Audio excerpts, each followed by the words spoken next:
کہ منہج انقلاب محمدی کے دو حصے ہیں. اوپر کا حصہ ٹکراؤ، تصادم، وہ سب کو معلوم ہے. غزوہ بدر، غزوہ احد، غزوہ احزاب، فلاں فلاں کس کو نہیں معلوم. لیکن اکبر الآبادی کا بڑا پیارا شعر ہے، خدا کے کام دیکھو بعد کیا ہے اور کیا پہلے ہے، نظر آتا ہے مجھ کو بدر سے غار ہرا پہلے. کہانیاں تھیں جو سوچ و بچار تھا. پھر اس نے 12 برس تک مکے میں جو دعوت، تبلیغ، تربیت، تزکیہ، تعلیم، تنظیم، یہ کام کیا ہے. یہ ہے جس کا نتیجہ سامنے نظر آتا ہے. چاہے تمہارے جسم کے ٹکڑے اڑا دیں، تم نے ہاتھ نہیں اٹھانا. یہ ارادہ آسان کام ہے کوئی؟ بلی کو بھی آپ گھیر لیں اگر کسی کونے میں تو وہ آپ پر حملہ کر دے گی. ڈیسپریٹ آدمی 2-3 کو مار کر مرے گا، ایسے نہیں مر سکتا آدمی. آدمی بڑی شے ہے، لیکن اجازت نہیں ہے. یہ تیاری جو کرائی ہے محمد رسول اللہ نے، تو ایک ہے تصادم کا مرحلہ اور ایک ہے تصادم کے لیے آدمی تیار کرنا. آدمی فراہم کیسے کرے، تیار کیسے کرے. اس کو میں نے قرار دیا ہے منہج انقلاب نبوی کی اساسی منہاج. ایک ہے تکمیلی منہاج، تصادم، ٹکراؤ، جنگ.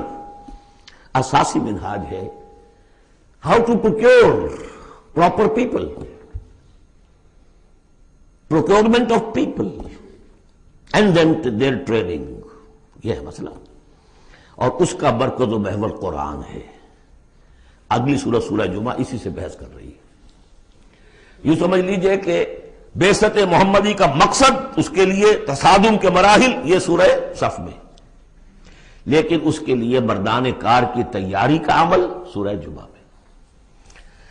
بسم اللہ الرحمن الرحیم. یسبح للہ ما فی السماوات وما فی الارض الملک القدوس العزیز الحکیم. هو الذی بعث فی الامیین رسولا منہم یتلو علیہم آیاتہ ویزکیہم ویعلمہم الکتاب والحکمہ. اب دیکھیے آپ، جیسے وہ آیت 3 دفعہ آ چکی تھی، یہ چوتھی مرتبہ آ رہی.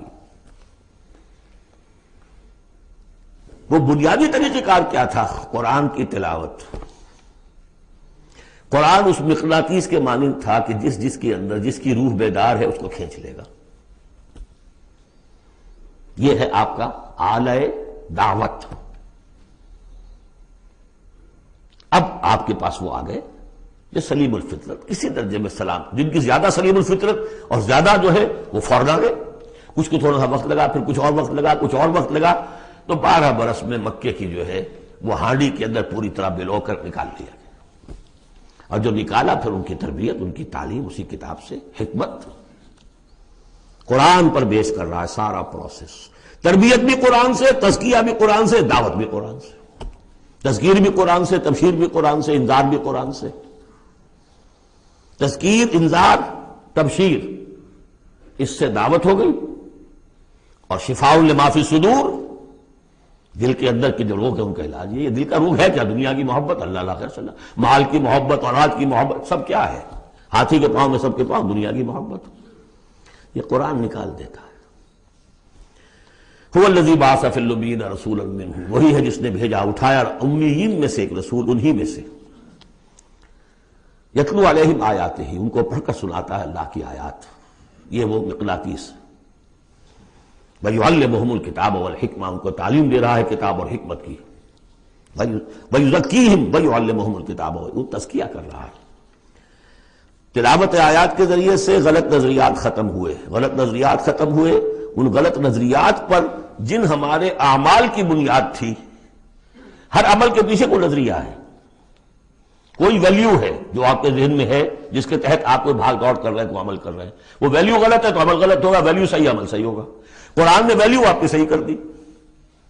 تو گویا کہ اب یہ برے اعمال، بری عادات، یہ جیسے پت جھڑ میں پتے جھڑ جاتے ہیں، خود ہی جھڑ جائیں گے. کیسے رہیں گے؟ اندر سے غذا ہی نہیں مل رہی، اندر تو جڑ ختم ہو گئی ان کی. یہ ہے تزکیہ.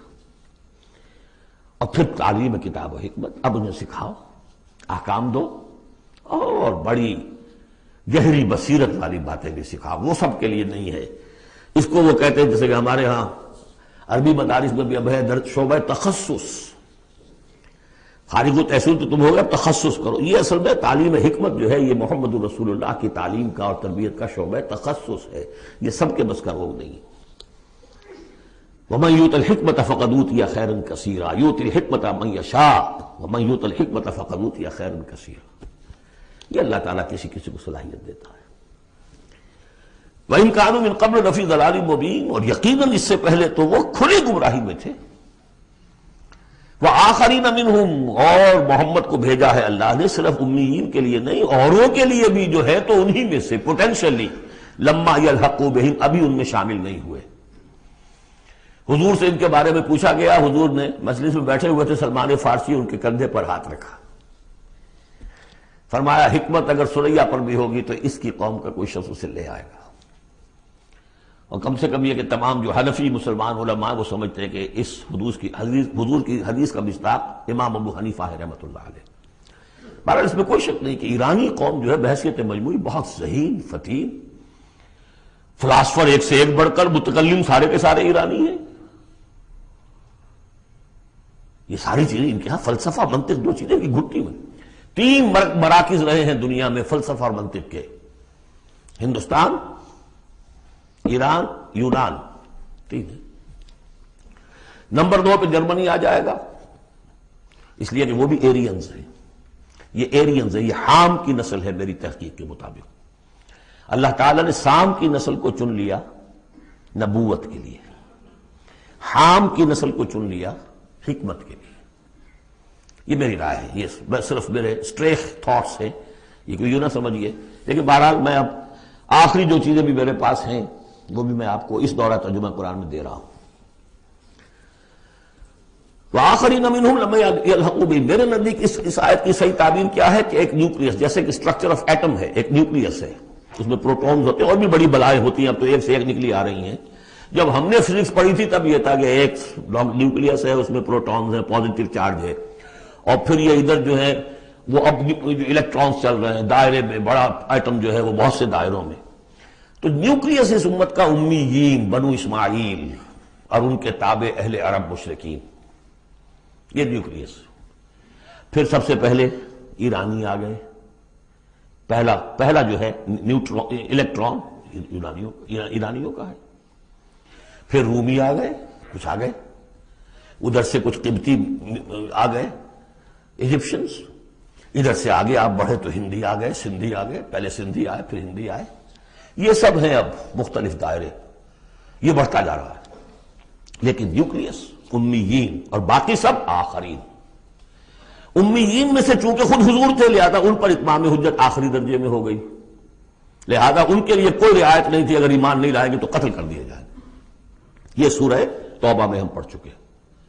آخرین کے لیے رعایت یہ ہے کہ چاہیں تو اسلام لائیں چاہیں تو نہ لائیں، یہودی رہیں، عیسائی رہیں، کوئی رہیں، مجوسی رہیں، ہندو رہیں، سکھ رہیں، پارسی رہیں، جو چاہیں رہیں، لیکن نظام اسلام کا ہوگا، غلبہ اللہ کا ہوگا، دین ہم قائم کریں گے.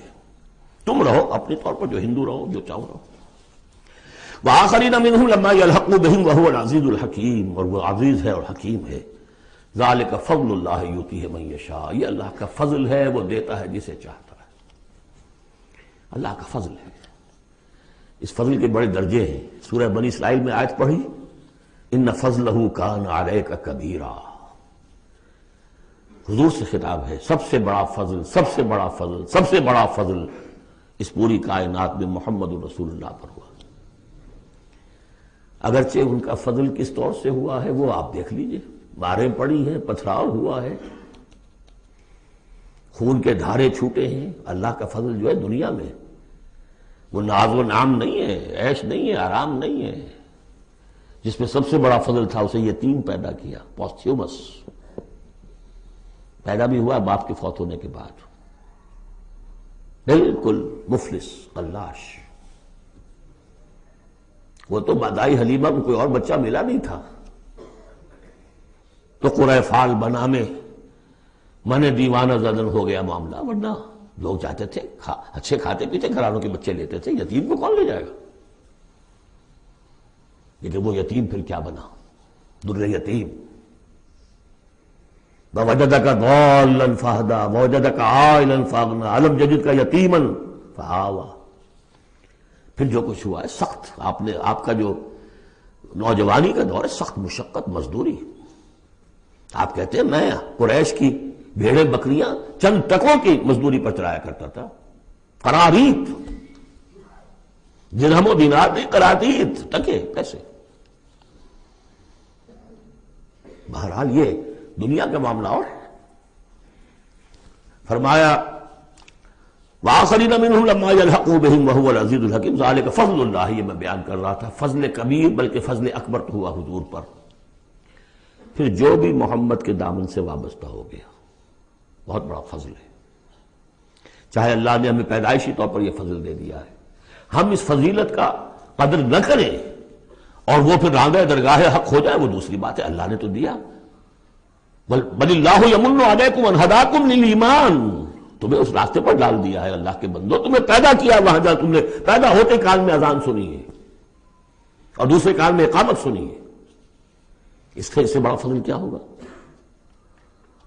لیکن تم نے اس کی ناقدری کی تو یہ دوسرا بات ہے.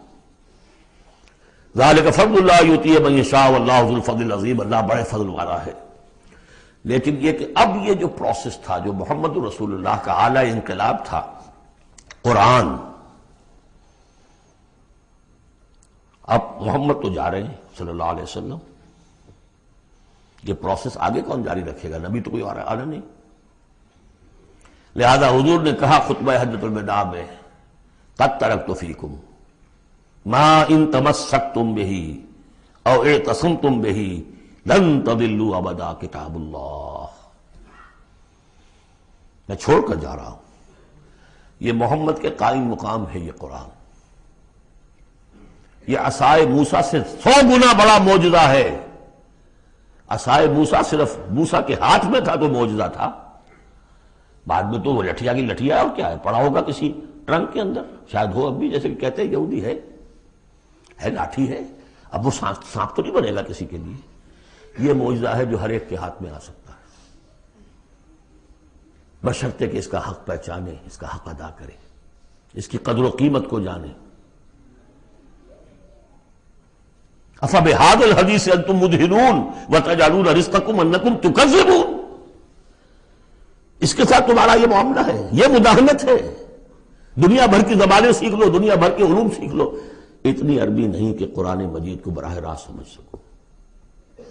اور اگر یہ قرآن تمہیں پوزیس کر لے گا تو خدا کی قسم کھا کر کہتا ہوں کہ کسی اور کام میں دل نہیں لگے گا آپ کا. یہ کیا کام ہے؟ گھس گھس گھس گھس گھس کر کے تنخواہ ہو گئی 30,000 40,000 50,000 تنخواہ لے کے آ گئے. بس یہی ہے. Were you created for that? ابراہیم بن ادھم کا آپ نے سنا ہوگا نام. بادشاہ تھے کسی علاقے کے، شکار پر گئے ہوئے تھے تو وہاں کہیں آواز انہیں سنائی دی، کسی فرشتے کی تھی یا یہ کہ خود ان کے اپنے دل کی آواز تھی. یا ابراہیم لہذا خلقت ام لہذا امرت. اے ابراہیم سوچو، کیا اس کام کے لیے تمہیں پیدا کیا گیا تھا؟ کیا تم اس کام کے لیے پیدا کیے گئے تھے اور تمہیں اس کام کا حکم ہوا تھا شکار کھیلو جا کر؟ بس وہی سے کایا پلٹ ہوئی. تو سوچنے کی بات ہے. اب ترتیب بتا رہا تھا اصل میں، ورنہ بات لمبی ہو جائے گی، کہ اب یہ قرآن کے بارے میں تمہارا طرز عمل کیا ہوگا. تصویر دکھائی جا رہی ہے پھر سابقہ امت کی، انہیں بھی ہم نے دی تھی کتاب تورات. مثل الذین حملوا التوراۃ ثم لم يحملوها كمثل الحمار يحمل اسفارا. مثال ان لوگوں کی جو حامل تورات بنائے گئے پھر وہ اس کے حامل ثابت نہ ہوئے. اور حمل میں خاص ایک بات ہے، حمال کسے کہتے ہیں؟ بوجھ اٹھا کر ایک جگہ سے دوسری جگہ لے کر جانا، حمال اسے کہتے ہیں. اسر اور حمل میں نے فرق بتایا تھا آپ کو سورہ بقرہ جب پڑھ رہے تھے آخری کا، کہ اسر وہ بوجھ ہے جس کے نیچے انسان دب کر رہ جائے، چل نہ سکے، اسر ہے. اور حمل وہ ہے جس کو لے کر چل سکے. اب عورت کا بھی حمل ہوتا ہے، وہ لے کر چلتی ہے. بہرحال جب ایڈوانس پریگننسی ہوتی ہے دکھ تو ہے، تکلیف ہے، وہنن علی وہنن تو ہے، چل سکتی ہے. اس لیے حمال ہے، وہ لے کے جا رہا ہے. تو حمل التوراۃ، یہ اللہ تعالیٰ جس کو یہ کتاب دیتا ہے حامل بناتا ہے، اس کے ذمے سے پہنچاؤ. لتبیننہ، تمہارا فرض ہے اسے واضح کرو، اسے عام کرو۔ یا اہل القرآن، حضور نے فرمایا ہے قرآن والو لا تتوسد القرآن، قرآن کو تکیہ نہ بنا لینا۔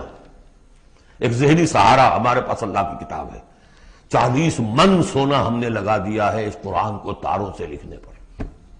معلوم ہے آپ کو رکھا ہوا ہے ہمارے ہاں ایوبی دور کی یادگار، لاہور میں جو اسمبلی چیمبر کے باہر جو ہے، آئیے دیکھ لیجیے، میں نے تو آج تک نہیں دیکھا، مجھے تو یہ قرآن بہت اچھا لگتا اپنا۔ جامع جم سے یہ میرا جامع صفات اچھا ہے، بشرطے کہ اس قرآن کے ساتھ آپ کا تعلق ہو ذہنی اور قلبی اور روحانی۔ بہرحال قرآن مجید کے حامل بنائے گئے تھے اس لیے کہ اوروں تک پہنچاؤ۔ ثم لم يحملوها، انہوں نے نہیں اٹھایا۔ کمثل الحمار، ان گدھوں کے مانند ہیں، یحمل اسفارا، جو کتابوں کا بوجھ پھر اٹھائے پھر رہا۔ مکالمات فلاطون بھی لکھ دیجئے آپ، باندھ کر گشڑی رکھ دے، انسائکلوپیڈیا برٹانیکا پورا رکھ دے، گدھے کو کیا فائدہ اس سے؟ مثل القوم الذین کذبوا بآیات اللہ، مثال اس قوم کی جس نے اللہ کی آیات کو جھٹلایا، بے صاحب بہت بری ہے۔ اب یہ جھٹلانا میں پہلے واضح کر چکا ہوں سورہ واقعہ پڑھتے ہوئے، یہ جھٹلانا ہے، یہ ہمارا قرآن کو جھٹلا رہے ہیں ہم اپنے عمل سے۔ ایک شخص آپ سے پوچھے گا آپ قرآن کو اللہ کا کتاب مان لیا؟ میں مانتا ہوں۔ آپ نے کبھی پڑھا اس کو؟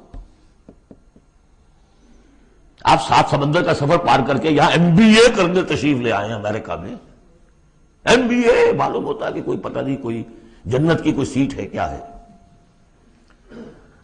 قرآن آپ نے نہیں پڑھا تو کیسا ایمان ہے آپ کا قرآن پر؟ کیا جواب دیں گے؟ تکذیب کر رہے ہیں اپنے عمل سے۔ بئس مثل القوم الذین کذبوا بآیات اللہ واللہ لا یہدی القوم الظالمین، اللہ ایسے ظالموں کو زبردستی تو ہدایت نہیں دیتا۔ اللہ کی ہدایت ایسی گھٹیا شے تو نہیں ہے، اتنی حقیر شے تو نہیں ہے۔ اب دیکھیے 4 آیتیں، یہ یہاں پر بھی 4 4 جمع 3 کی تقسیم ہے۔ 4 آیتیں پوری ہو گئی تھی، حضور کی بعثت 2 میں ہے، امیین نیوکلیس ہے، آخرین سب الیکٹرانز ہیں اس کے چاروں طرف۔ یہ ملٹی نیشنل امت ہے، ملٹی نیشنل فرمز تو آپ کو معلوم ہے، ملٹی نیشنل، جبکہ سابق جو امت تھی بنی اسرائیل وہ یونی ریشیل، ایک نسل کی۔ یونی ریشیل، یونی نیشنل، یہ multi racial, multi national, Hindi بھی، فارسی بھی، ایرانی بھی، ترک بھی، چینی بھی۔ اب تو دنیا کا میں نہیں سمجھتا کہ کوئی قوم رہ گئی ہو، کوئی نسل رہ گئی ہو جس میں کچھ نہ کچھ مسلمان موجود نہ ہوں۔ اور دوسری بات یہ کہ حضور کا بنیادی کیا ہے؟ اعلی دعوت، اعلی تربیت، جس سے کہ مردان کار تیار کیے جو جہاد اور قتال کریں گے، وہ ہے قرآن۔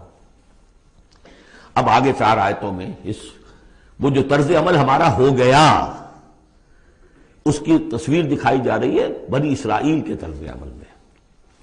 مثل الذین حملوا التوراۃ ثم لم يحملوها كمثل الحمار يحمل اسفارا بئس مثل القوم الذین کذبوا بآیات اللہ واللہ لا یہدی القوم الظالمین۔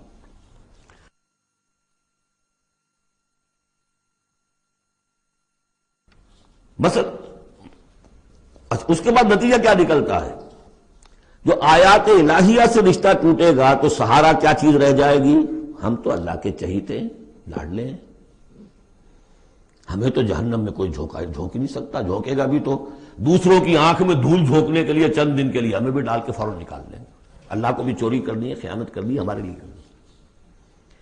اور ہم جیسے بھی کچھ ہیں، جو بھی کچھ ہیں، زانی ہیں، شرابی ہیں، جو بھی کچھ ہیں، لیکن تیرے محبوب کی امت میں، جب تیرے محبوب کی امت میں ہے، سیلویشن از گارنٹیڈ، شفاعت تو ملنی ہی ملنی ہے۔ بہت زیادہ کرنا ہے تو کسی بزرگ کی مزار پہ دیگے بھی چڑھا ہے، بس اور کیا رہ گیا۔ یہ ہے وہ سارا معاملہ، یہ ہے وہ امانی، یہ ہے وہ من گھڑت خیالات، یہ ہے وہ وشفل تھنکنگ سے جو عقیدوں کی شکل بن جاتی ہے، جس کی وجہ سے عمل سے، وہ جو اقبال نے کہا کہ پتہ نہیں نام کیا ہے اس کا، خدا فریبی کہ خود فریبی، عمل سے فارغ ہوا مسلمان بنا کے تقدیر کا بہانہ۔ وہ تقدیر کی بجائے آپ یہاں یہ عقائد جوڑ لیجئے تو پھر عمل کی کیا ضرورت ہے؟ بے وقوف ہوگا جو عمل کرے۔ رشوت نہ لے، عیش نہ کرائے بچوں کو، بے وقوف ہے، احمق ہے، پاگل ہے۔ قل یا ایھا الذین ھادوا ان زعمتم انکم اولیاء للہ من دون الناس، کہہ دیجئے اے نبی، اے وہ لوگوں جو یہودی ہو گئے ہو، اگر تمہارا واقعی یہ گمان ہے کہ تم اللہ کے دوست ہو اور اللہ تمہارا دوست ہے۔ ان زعمتم، زوم کا لفظ اردو میں بھی بولتے ہیں خیال خام کے لیے، بڑا زوم ہو گیا اسے۔ ان زعمتم، اگر تمہیں یہ خیال خام لاحق ہو گیا ہے، انکم اولیاء للہ من دون الناس فتمنوا الموت ان کنتم صادقین، یہ سورہ بقرہ میں آ چکا مضمون۔ اگر ایسے واقعی خیال ہے تو تمہیں موت کی تمنا کرنی چاہیے۔ دوست سے ملنے کی آرزو ہوتی ہے یا ہجر کی؟ وصال چاہیے یا ہجر چاہیے؟ ولا یتمنونہ ابدا بما قدمت ایدیہم، یہ ہرگز تمنا نہیں کر سکتے موت کی۔ کیوں؟ بسبب اس کے جو ان کے ہاتھ آگے بھیج چکے ہیں، انہیں معلوم ہے ہم نے کیا کرتوت آگے بھیجے۔ بل الانسان علی نفسہ بصیرہ، انسان کو خود معلوم ہے کہ میں کیا کچھ بھیج چکا ہوں، کیا کیا کمائیاں کی ہیں، کیا کیا حرام خوریاں کی ہیں، وہ سارے کے سارے جو ہے وہ تو آگے بھیجے ہوئے ہیں۔ واللہ علیم بالظالمین، اللہ ان ظالموں سے خوب واقف ہے۔ قل، اے نبی ان سے کہہ دیجئے، ان الموت الذی تفرون منہ فانہ ملاقیکم، وہ موت جس سے تم بھاگتے ہو وہ تم سے ملاقات خود فرما لے گی۔ تم بھاگتے رہو، انہ ملاقیکم، وہ آن کھڑی ہوگی سامنے۔ ثم تردون الی عالم الغیب والشہادہ، پھر تمہیں لوٹا دیا جائے گا اس ہستی کی طرف جو غیب اور شہادہ سب کا جاننے والا ہے، جو تمہارے سامنے ہے اس کا بھی، جو تمہارے پیچھے ہے اس کا بھی، جو بحیثیت نوع انسانی تمہارے لیے کھول دیا گیا اس کا بھی، اور جو تمہارے سے غیب میں رکھ دیا گیا اس کا بھی۔ فَيُنَبِّئُكُم بِمَا كُنتُمْ تَعْمَلُونَ، پھر وہ تمہیں جتلا دے گا جو کچھ تم کرتے رہے تھے۔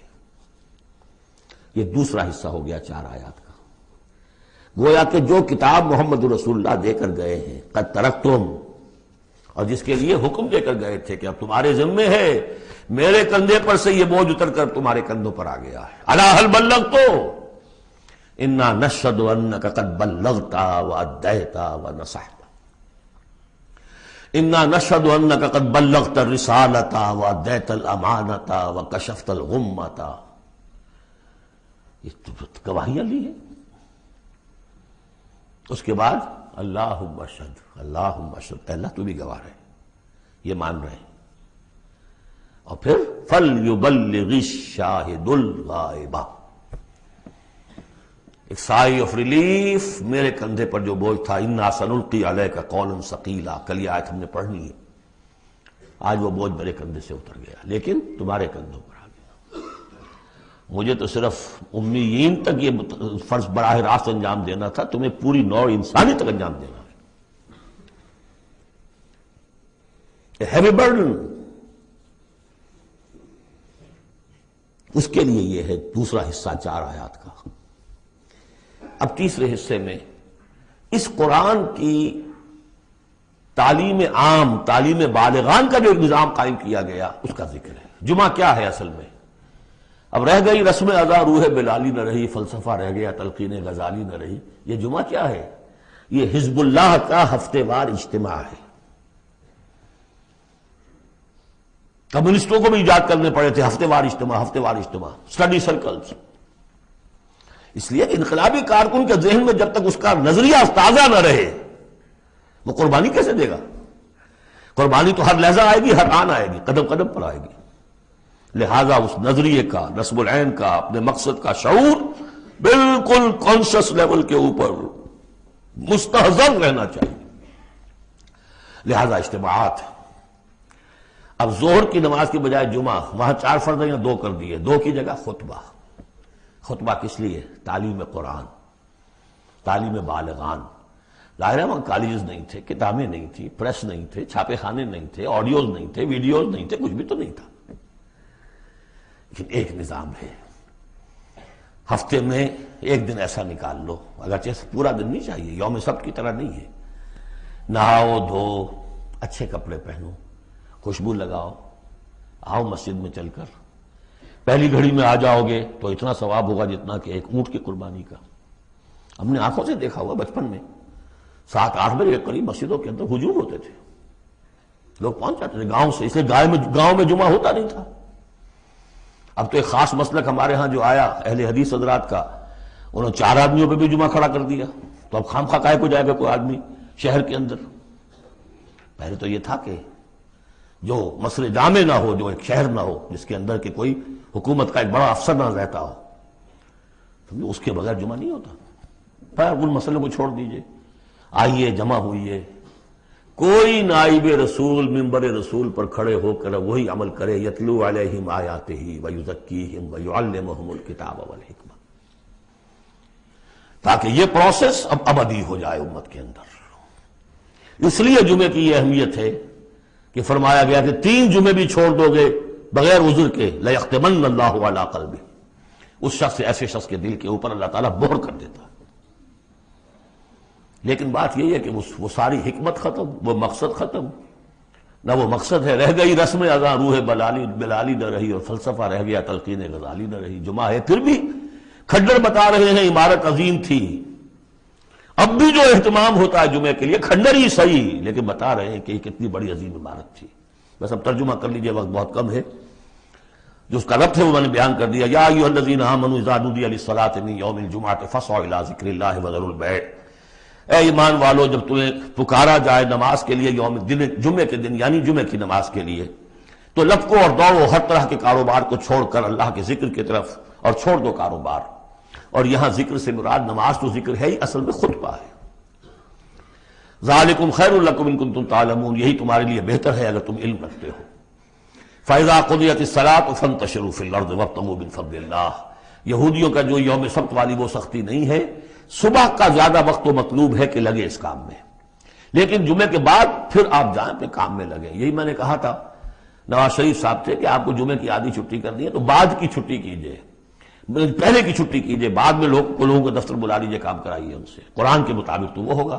جب نماز ادا ہو چکے اب تم زمین میں منتشر ہو سکتے ہو، جاؤ اللہ کا فضل تلاش کرو، ابتغوا من فضل اللہ واذکروا اللہ کثیرا لعلکم تفلحون، اور اللہ کو یاد کرو کثرت سے تاکہ تم فلاح پاؤ۔ وَإِذَا رَأَوْا تِجَارَةً، اب یہ دیکھیے یہ بھی کمزوری آ گئی جو مسلمانوں کے اندر ایک پیدا ہوئی تھی، اس کا طرف اشارہ کر دیا گیا اس صورت میں بھی۔ جب انہوں نے دیکھا کوئی تجارت کا معاملہ یا کوئی اور کھیل کود، انفضوا الیہا، تو خاص منافقین جو تھے وہ دوڑ کے چلے جاتے تھے، وترکوک قائما، اور آپ کو چھوڑ جاتے تھے کھڑے ہوئے۔ اور اس لیے کہ عام خیال یہ ہے کہ عام طور پر پہلے جو ہے خطبہ جیسے عیدین میں بعد میں ہوتا ہے، ایسے ہی جمعے کا خطبہ بھی بعد میں ہوتا ہے، سمجھا انہوں نے نماز تو ہو گئی چلو۔ فرمایا نہیں، قل ما عند اللہ خیر من اللہو والتجارہ، ان سے کہہ دیجئے جو اللہ کے پاس ہے وہ کہیں بہتر ہے اس کھیل کود سے بھی، تجارت سے بھی۔ واللہ خیر الرازقین، اور اللہ بہترین رزق عطا کرنے والا ہے۔